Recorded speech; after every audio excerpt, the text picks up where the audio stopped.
Hey everybody, welcome to On Hand Art. It is great to see you. Last year I made a paint splatter machine, and this year I hurt my hand, so I can't paint. Now instead of throwing a pity party for myself, let's grab out the paint splatter machine. We'll make a few pieces with it, and then I'll use my good hand and maybe my two good fingers to push those pieces further and see where we can take them.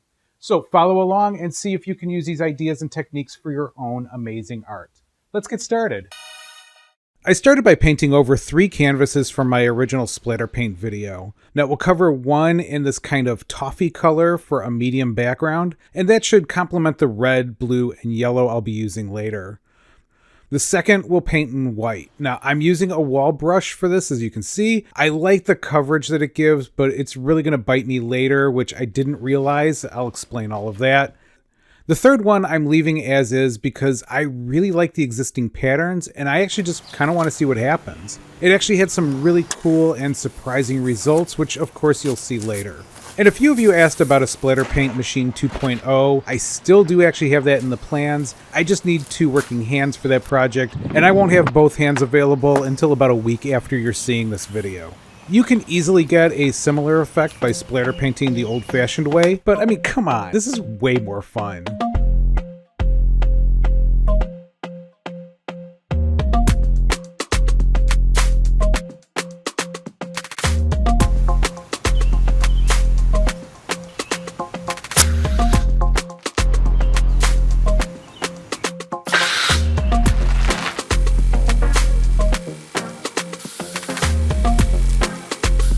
And then I'll let these all dry while I hose off my patio and my hair.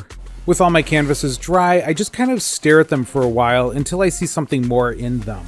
This toffee colored one is really giving me kind of autumn vibes, so I'm starting there. And if you've watched any of my other videos, you know I have a deep love of trees, so that's definitely where I'm headed. But as you see each of these canvases, leave a comment and let me know what you're picturing in them.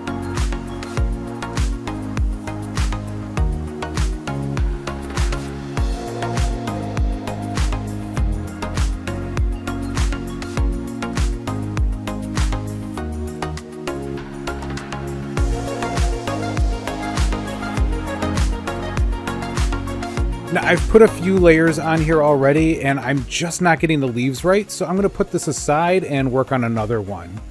Now, I don't know about what you're seeing in this canvas, but I'm seeing paths, so let's add a few of those.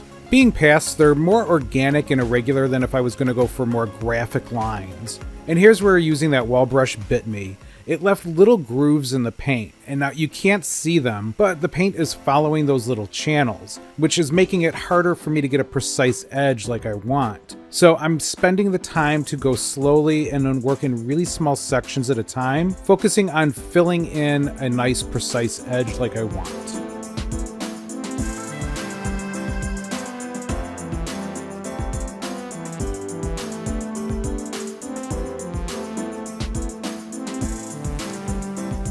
Alright, I feel like I'm at a point where I can put this one aside, live with it for a while, and see what I think later. In the meantime, let's go back to the tree and add a few more layers of leaves and see if we can push it to a point where it's more like what I'm picturing in my head.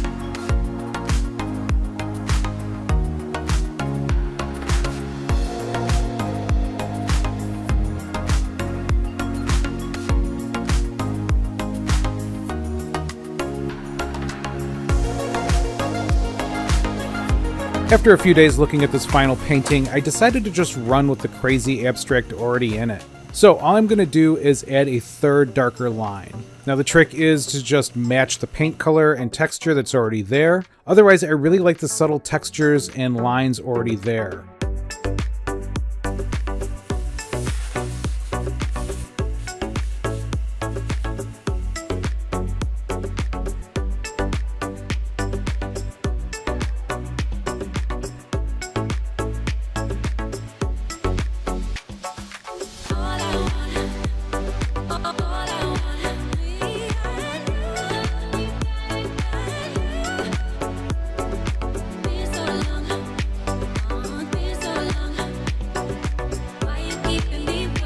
While I show you the final pieces, which one is your favorite? Leave a comment, let me know. Well, I had a lot of fun making this video, and if you enjoyed it too and would like more art and ideas, feel free to hit the like button and subscribe. I would love to have you as part of the growing on-hand art community. And if you did like this video, I'm going to leave a link to one that YouTube thinks you'll also like. But thanks for watching, and remember, your art is enough and you are creative.